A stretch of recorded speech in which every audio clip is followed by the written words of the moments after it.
Okay, well, thank you so much for joining us, everybody. I know there's people still joining us as we speak, but that's fine. Let's kick things off because we have got a lot to cover.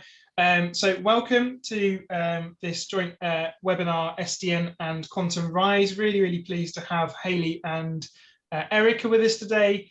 And hopefully you'll see more of their faces with us in future too, because we've got some other future sessions coming up as well, which we'll let you know about towards the end.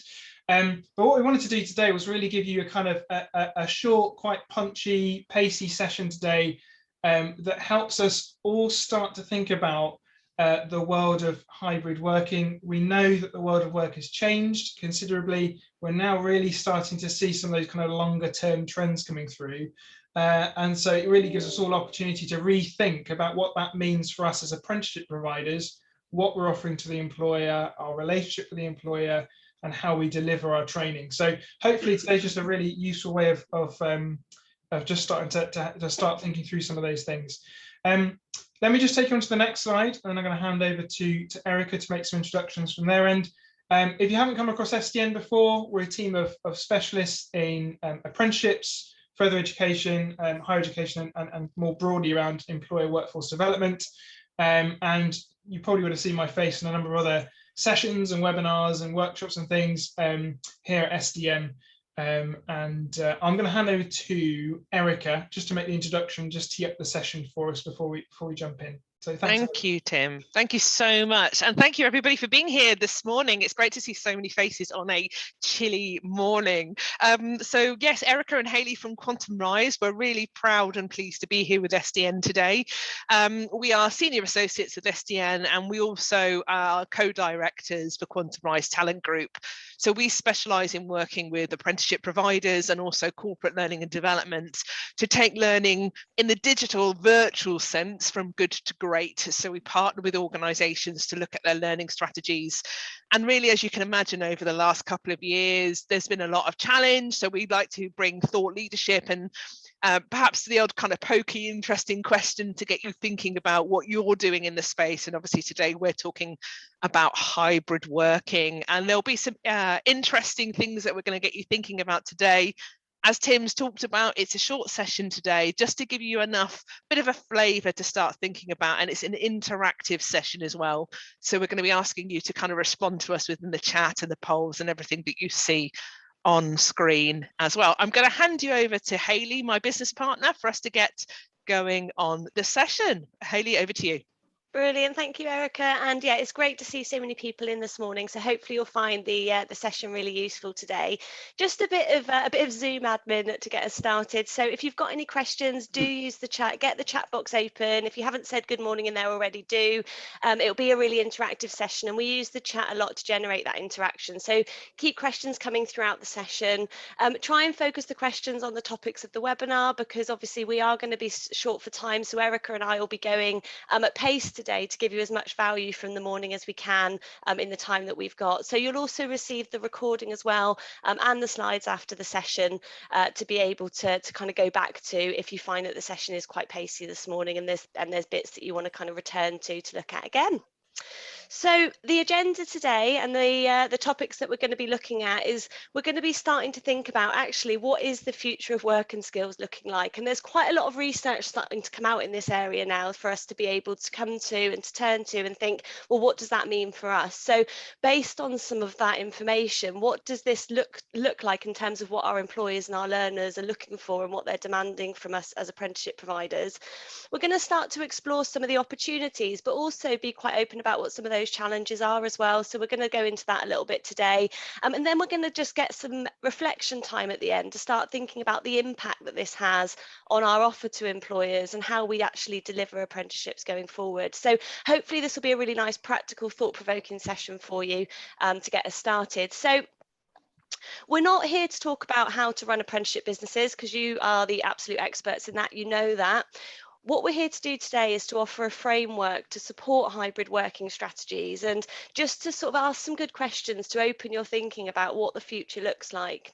So we're going to get your thoughts on what the future means to your offering to employers, to apprentices, and what you need to be thinking about right now to be able to start actioning some of those future thinking and future proofing the businesses really. So we're going to talk about this under three key themes today.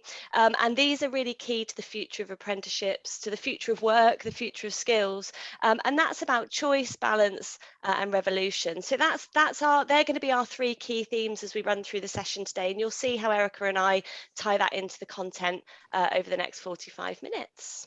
Brilliant. Thanks, Hayley. So a lot of what we're going to talk about today comes from the Future of Jobs report. Just there's a 2020 version that we're going to put the link to in the chat in a minute, just to give you some reference. Some really good thinking there from the World Economic Forum around, what is the future of work? Because it's one of those terms that's bandied around quite a lot, isn't it? What does that mean? Are we talking about, Mark Zuckerberg and Meta and the announcement that happened last week around artificial intelligence? We're all going to be living in this kind of weird world in 10 years' time, but actually what's the skills and the knowledge and the behaviors that we need to be thinking about right now, and your employers and your clients will be thinking about right now? We know because we partner with a lot of big organizations. What's the kind of skills we need to be thinking about, but what's the world going to look like in 2 years' time, 5 years' time, 10 years' time? So let's start thinking about concepts such as smart systems. What's the world going to start looking like? This interconnectivity using technology, the Internet of Things, rising of the shared economy, for example. So what are we seeing in the world already? What have we seen off the back of COVID that's starting to change in how we live and work and how we integrate technologies? And just get your chat up for us, just a chat box, and just give me some examples of what's starting to change with smart systems. So a couple of examples for me. We're starting to see people set up their own solar panels, their own electricity and power systems in their houses. They're starting to sell power back to the grid, for example. Something like that, our interconnected homes, that didn't exist kind of 5-10 years ago. So what other things are we starting to see in this interconnected smart system? Give us some thoughts in the chat box. Here's another one for you. Electric vehicles, right? Bit of an interesting topic considering COP26 this week. We're starting to see things where if you have a charging system outside your house, people can rock up to your charging system, pay to go and charge their car. Again, interconnectivity, making sure that we're talking to each other, these smart systems in the world. Darren, use of hydrogen, absolutely. Some kind of fuels that we haven't started to think of. We are starting to consider what that might be. They talk about hydrogen fueled planes rather than fuel planes that are pumping out carbon dioxide. Home security, absolutely. We're seeing, I'm sure people here have got some kind of a Hive device in their house that talks to your heating and your water and your alarm system and your car and all this biofuel, Mandy. Exactly. It's this kind of consciousness of connectivity, consciousness of the environment, and thinking about how do we talk to Google or Amazon or each other.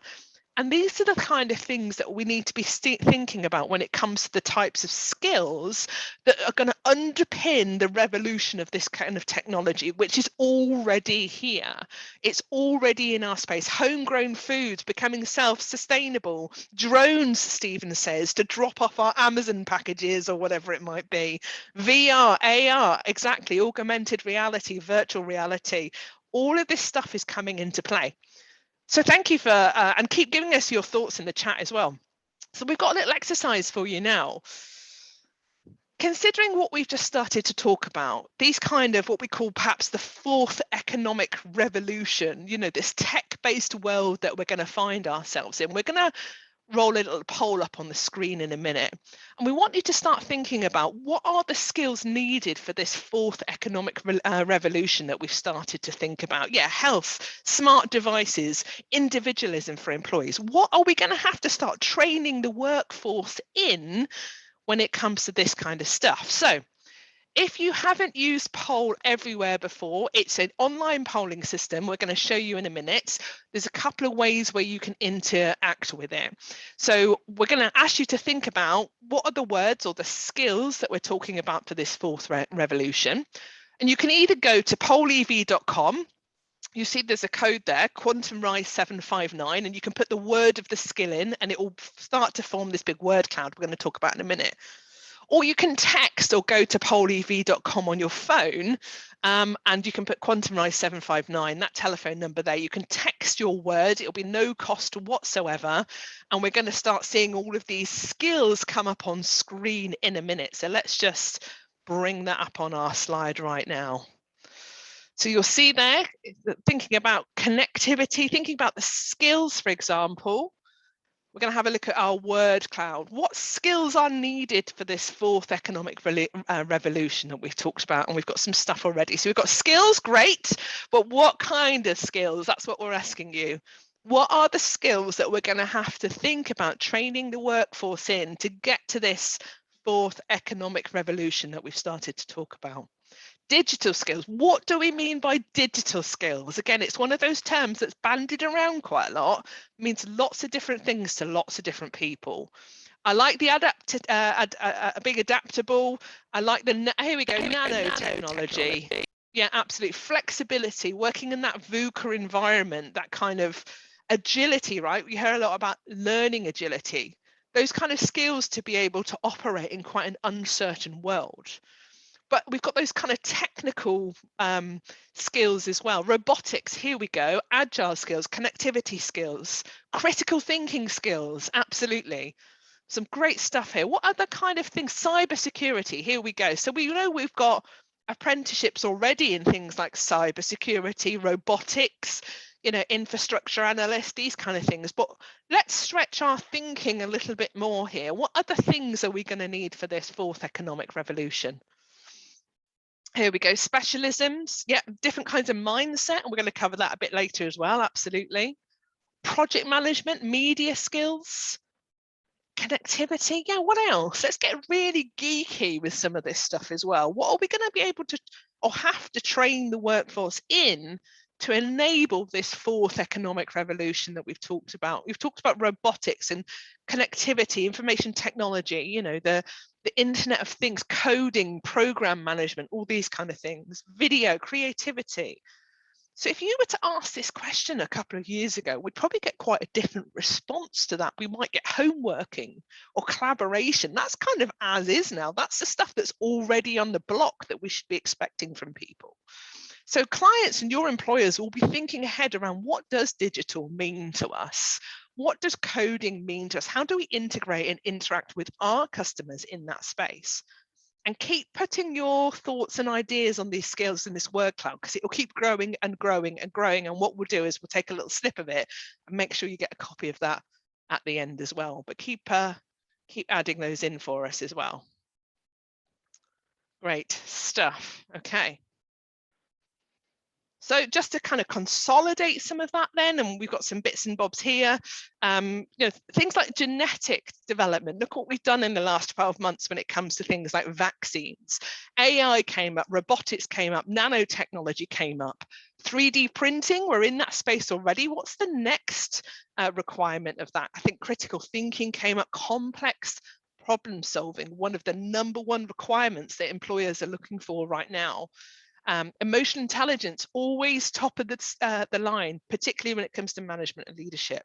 And that cognitive flexibility, the ability to be able to think about things very quickly in different ways, underpins a lot of that as well. So we're already seeing some changes in regards to what does this mean, and therefore what does our workforce development plans look like going forward.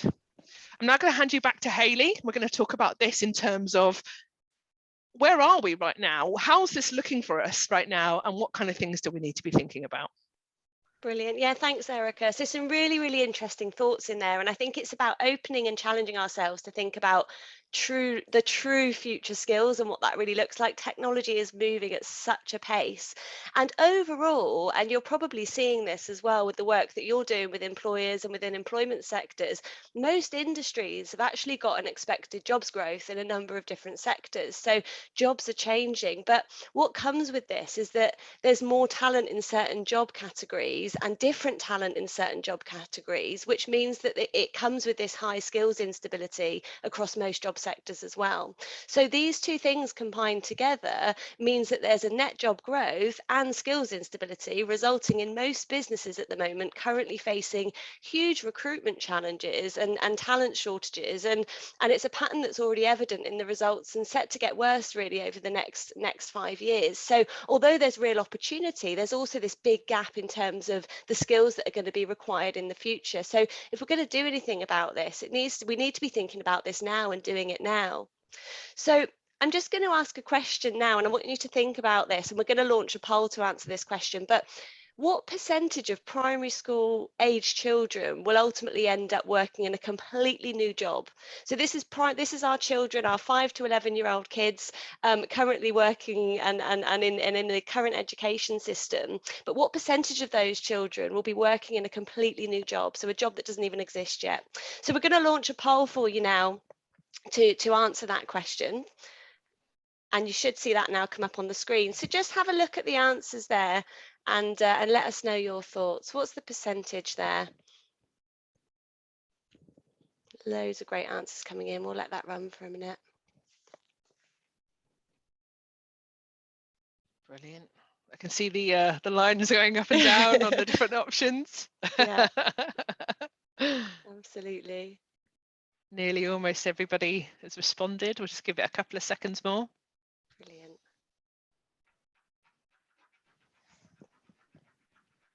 Okay, last couple of seconds if you're still debating the answer.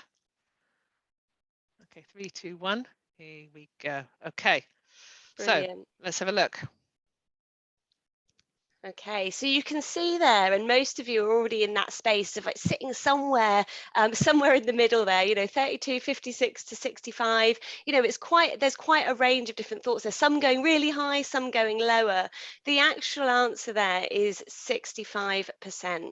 So 65% of the jobs which our children are going to be doing that are in primary school at the moment don't even exist yet.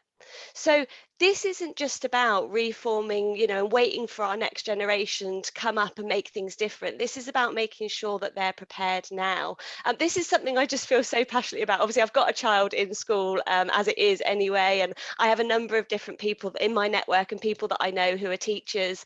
And the big question now is, how are businesses, how are governments, how are individuals going to be reacting to these developments? So the worst case scenario is that this technological change is accompanied by talent shortages.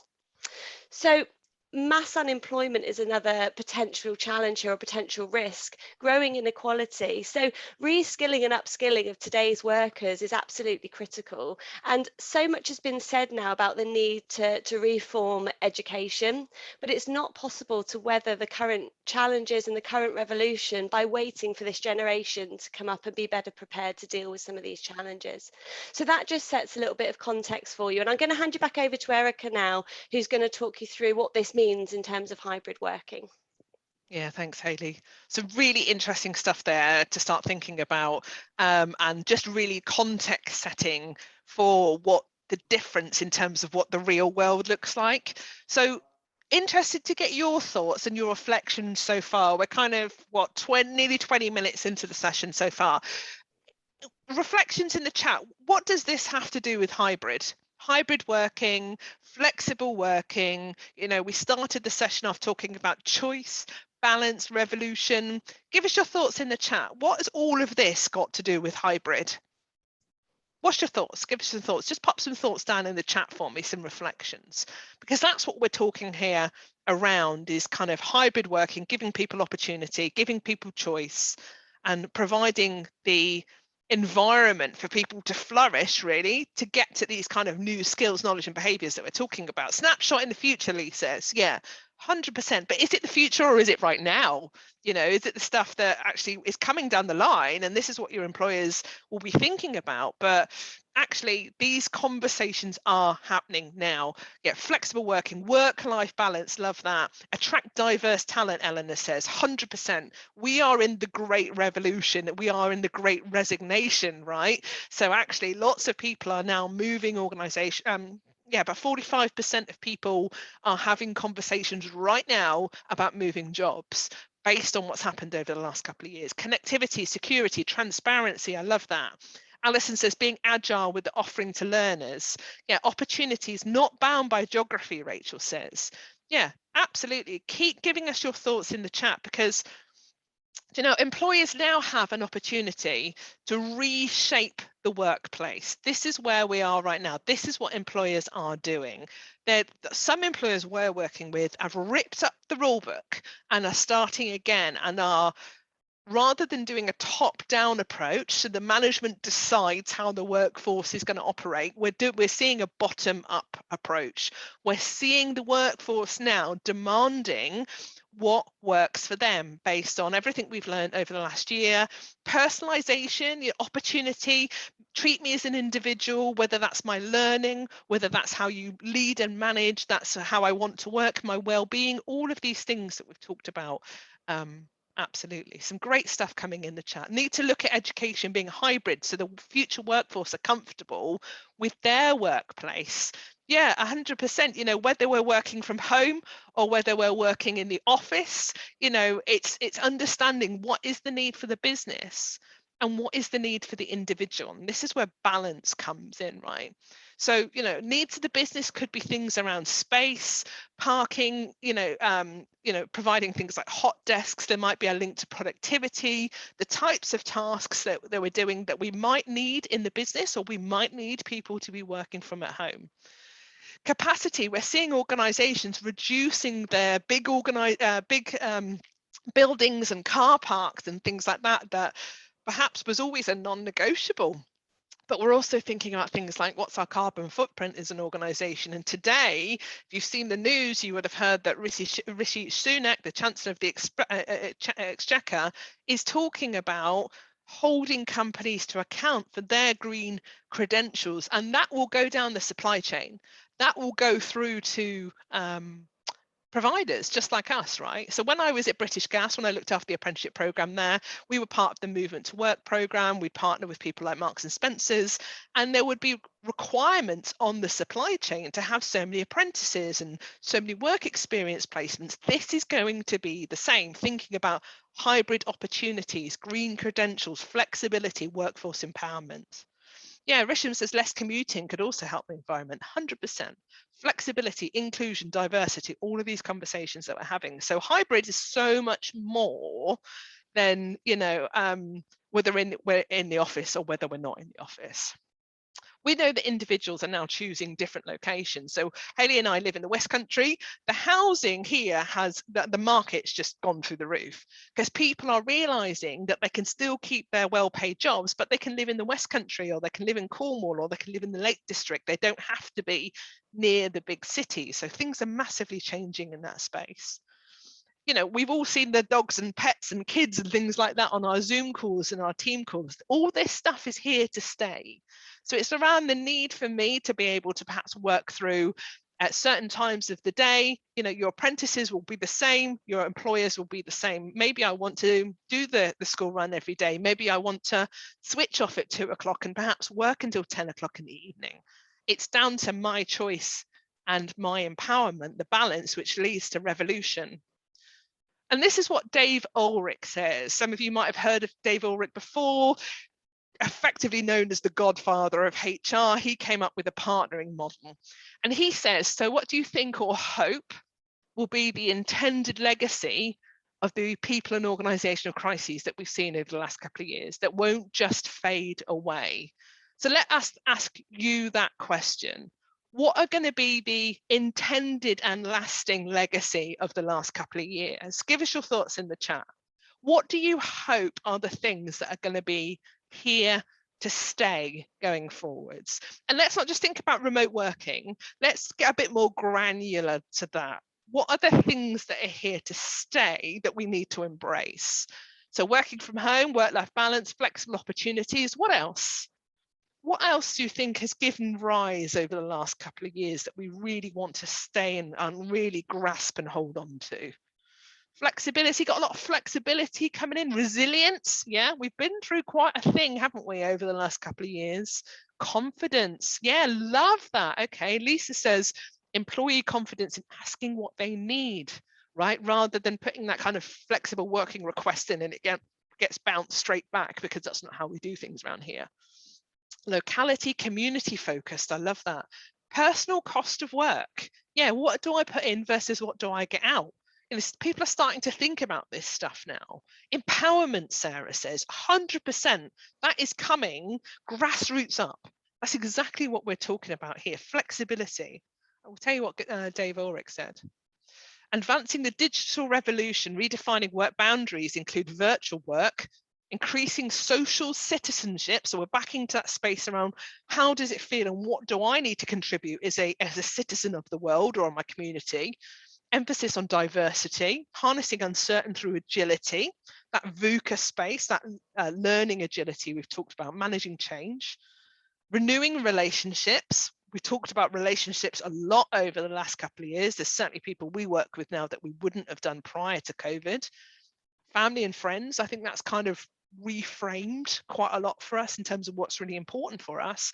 And emotional resilience, that came up in the chat. But do you know what Dave Ulrich really hopes?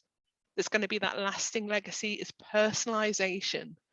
This is what employees, apprentices, employees are going to start to talk about now, is the personalization. What's in it for me? What works for me and why? And that could be hybrid working. I get the choice to work where I want, when I want, and you manage me on the output of that, not the micromanagement of leading over my shoulder in the office that we've seen before. Equality, Eva talks about as well. Absolutely. How can we be more personalized to different people with different needs, whether that's physical disability, neurodiversity, whatever it might be? We use these terms quite a lot, but how do we actually bring this stuff alive in a hybrid working environment? Dave Ulrich's fantastic. We've interviewed him a couple of times. If you haven't read any of his stuff or seen any of his videos on YouTube, it's worth listening to him. The way he talks about the future of work and the future of skills is really inspiring. So, exercise for you. This is all very well, but what are the opportunities for you guys as apprenticeship providers? And also, what are the challenges that this is going to bring to you as well? So give us your thoughts in the chat. What are the opportunities that all of this brings to you as a provider? And what's the challenge that's going to come with that as well? Give us your thoughts in the chat. And if you just want to put O and give us your response, and C, give us your response for challenge, give us some thoughts in the chat and share your experiences with each other that you might be having right now in terms of what does this mean to us? What does this mean to our relationship with our employers or our curricula or how we deliver or our team capability? Yeah, not bound by location. Love that. Geographical areas will not be limited. Yeah, so we can start to spread out a little bit and understand what does that mean for our proposition. Challenge is tech comes up all of the time. Have you got the tech? Does the tech exist yet? Have you invested in your team to be able to use the tech? Absolutely, some good stuff here. Yeah, making sessions engaging, making sure if you're going to use a blended learning model, a hybrid learning model, some on the Zoom, some in the room, that's a different challenge and skill set in itself. So have you set up your teams to be able to design and deliver learning in that way? That's a different skill set and mindset. Yeah, opportunities to review the delivery, talk about mindset. I love that. Some great stuff coming in the chat. Tech infrastructure. Yeah, absolutely. Yeah, looking at the types of programs and learning that we deliver. Are we meeting the needs of our employers, or do we think we're meeting the needs of employers? And how do we know? Do you have the seat at the table next to that head of L&D or that talent director or whoever that might be? Because there's lots of different ways to be able to kind of cut this pie. And it's important to be able to think about, are you speaking to the right people? Are you making the right informed decisions? That what is what your learners and your employers need. Okay, I'm going to hand you back to Hayley now. We're going to consolidate some of this stuff, some really great thoughts coming into the chat right now. Let's kind of consolidate as well. Brilliant. Thank you, Erica. Some great stuff. It's really good just to stop and actually think about some of the opportunities that are out there now with this. And one thing that I've noticed, I've just been watching the comments coming through, is quite a lot of the opportunities that we're identifying are quite transactional. And I feel like this is happening across the board. So people are taking this opportunity for hybrid working, or the future world of work, or the new normal, or whatever we're calling it now, and thinking about those transactional, logistical challenges and opportunities. And there is so much opportunity there for the solution-based stuff, to offer more flexible learning, to freshen up the curricula, to look at logistics and think about, actually, we're opening up our talent pools to wider people. We're able to offer advice and guidance in a different way. We're able to offer management training and support in different ways. And these are all those really transactional opportunities. It's the logistical stuff. So this is how it can look like for some of your employers, for some of your, even for some of your teams. And this is an example now of transactional hybrid working. So there's a number of different options, a number of different ways that we can be implementing this transactional kind of logistical approach to our hybrid working. So some organizations are making remote working optional, some are having smaller satellite offices and then dispersing their employees geographically. Some are suggesting that remote working is an option, but we have got offices if you want them. So there's a number of different ways that organizations are starting to implement hybrid working. But once again, this slide you can see here, this is examples of those logistical transactional challenges that absolutely have to be overcome and have to be covered. And this is where organizations are going to at the moment in their headspace. They're thinking about the how are we going to make it work? So what we're going to do is we're going to open this up to start thinking now about some of the more strategic opportunities. So let's have a look at this from a more strategic perspective. And by building a really solid hybrid working framework, you start to answer some of the bigger questions, which create not just how does this work logistically, how can I keep my office open, how can I make sure I've got enough people in on the right days, how can I make sure they come in for meetings, not just answering those questions, but actually, how do I create an effective hybrid working organization? How do I create an effective hybrid working culture? And this example, and we use this called the 5 C's, and it's an example framework, and you can take it as something that you can take and use, or you might look at it and want to make a few changes dependent on your own organization or your employers. But it could be used when working with employers as well as any internal stakeholders as well, to start thinking about how can I become a really strategic partner with my employers and not just offering these transactional solutions to hybrid and flexible working. So hybrid working can be decided upon based on a number of different factors, and the 5 C's provides a nice framework for those factors. So actually, what is the customer need or the employer need? Is there opportunity for coaching, for feedback? How can we co-create or co-curate when we're working remotely? How can we collaborate and connect? What's the preference of our colleagues? How does this impact on people's well-being? So this is quite a nice framework when we're starting to branch out and make decisions, as opposed to always thinking down that transactional solution-based route. So some other opportunities in that strategic domain is actually being able to provide learning to somebody at the point when they need it. Because quite often we go through learning and we want people to be able to meet their specific objectives and understand what's required of them. But there's real opportunity in our outward facing roles to be able to support our customers, to support our learners more in a more impactful way. So how are we using learning technology to do this? How are we stretching and challenging people and our employers and our learners' own mindsets to go down this route? Are we thinking, and how are our skills for the future being embedded in our future strategies?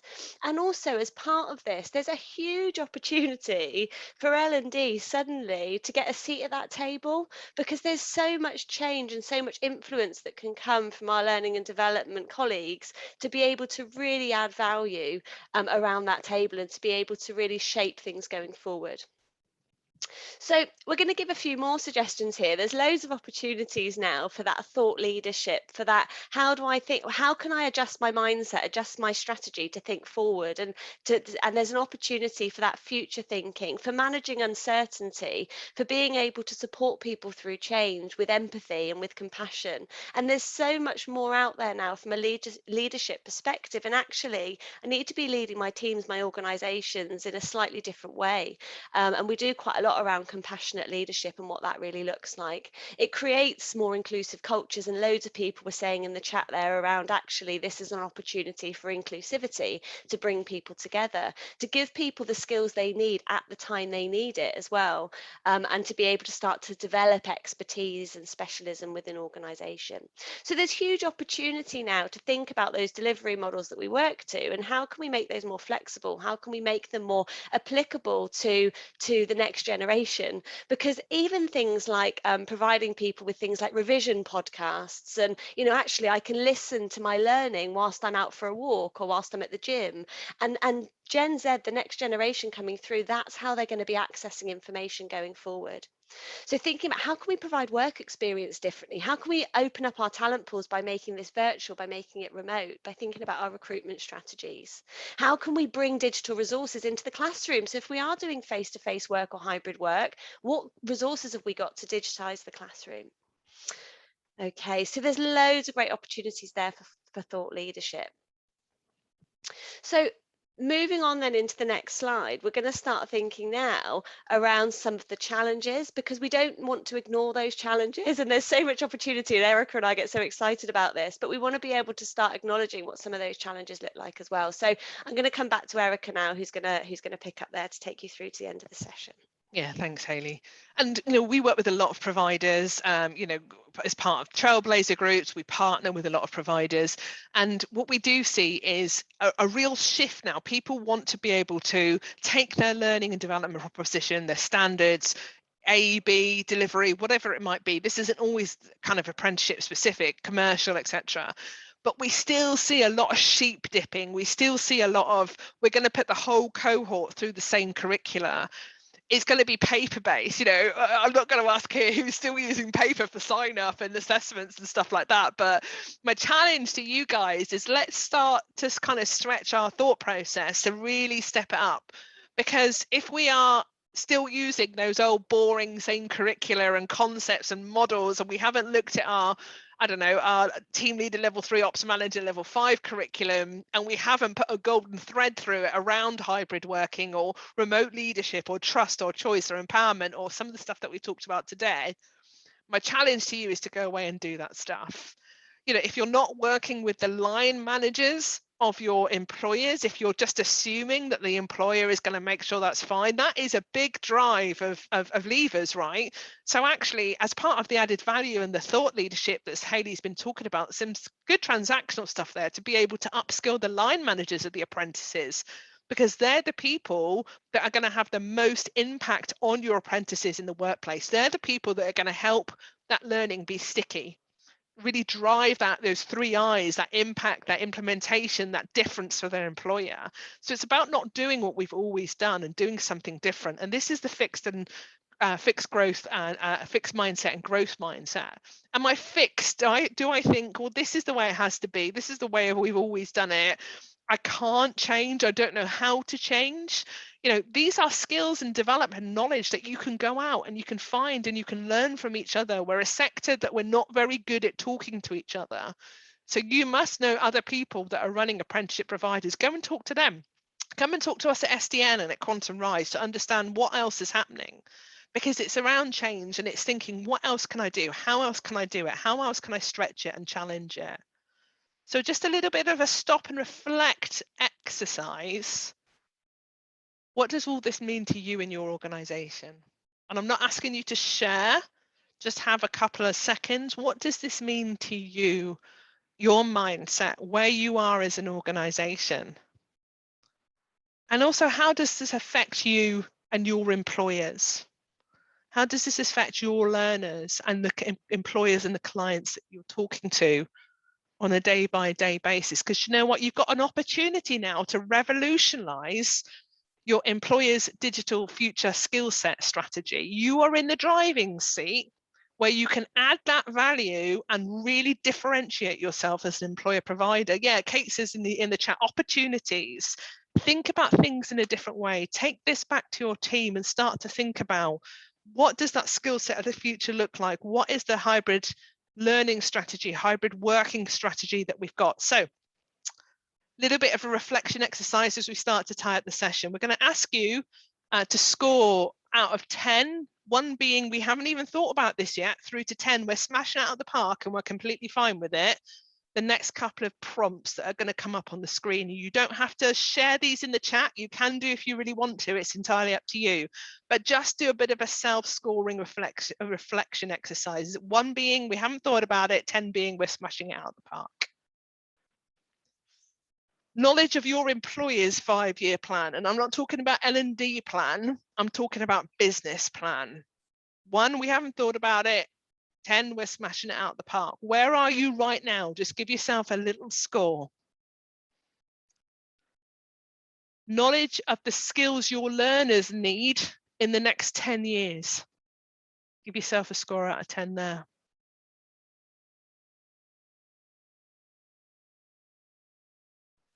Good numbers coming in.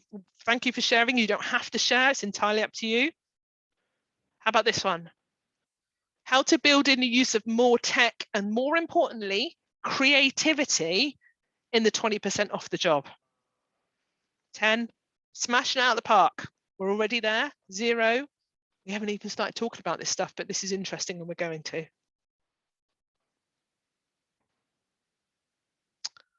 How about this one? Implementation of innovations such as flexible apprenticeships. And last but not least, your alignment of everything we've talked about today on your organizational strategy, what you're planning to do as a business, and your alignment to what we've talked about today. So to summarize, we've talked about 3 key themes today: choice, the learner choice, the employer choice, the choice that you have, and your mindset that sits behind that. Balance, it has to work for all of the parties. But of course, being learner-centered means that that support is there, that personalization that Dave Ulrich talks about, and revolution, the change that you're looking to make for the future. How does hybrid learning and hybrid working sit in that, and the kind of things that you need to be thinking about right now? Thank you so much for interacting with us today. I'm going to pass you back to Tim, who's just going to wrap the session up, and we look forward to seeing you soon. Thank you so much. A lot of really helpful questions to think through. Hopefully, it's really helped you to reflect on where you are as an organisation and what you offer as apprenticeship providers. I just wanted to let you know, because partly this session's really hopefully just helped you to stimulate some thoughts. What we wanted to do was run some really in-depth sessions with you guys. One, looking more at a kind of strategic level around what the kind of world of hybrid working means for your kind of offer to employers, your relationships with employers, and your kind of overall curriculum offer to employers. So that's really designed for kind of senior managers, those who are involved in business development teams, those who are kind of heading up the curriculum offer as a whole. And then we've got another 3-part webinar series that's really digging deeper into the detail of some of those day-to-day sessions that your tutors, trainers, assessors will be delivering with employers and with apprentices. So do take a look at those. We'll send a link out to that after the session, so you can go and have a look at those in-depth sessions. If you've got different members of the team or whole teams that you think might be useful to attend those, then drop us a line and we can let you know the details on that too. So that's really it from us. Let me just go on the final slide. So you've got our contact details there if you need it. As we said at the beginning, we'll send you a copy of the recording and the slide deck. We'll send out a short evaluation survey. We really do read your comments. We actually find them really, really useful in helping us think about what we can do to improve these sessions for you. But thank you again to Erica and Hayley. Thank you so much for all of your input today. It's been really, really helpful. And yeah, hope to see you on some of those in-depth sessions or another SDN or Quantum Rise session in the future. Thank you very much. Thanks, Thank everyone. you so much. Thanks, everybody. Have a great rest of the day. Enjoy your day. Bye, Bye-bye. guys. Thank you. Take care.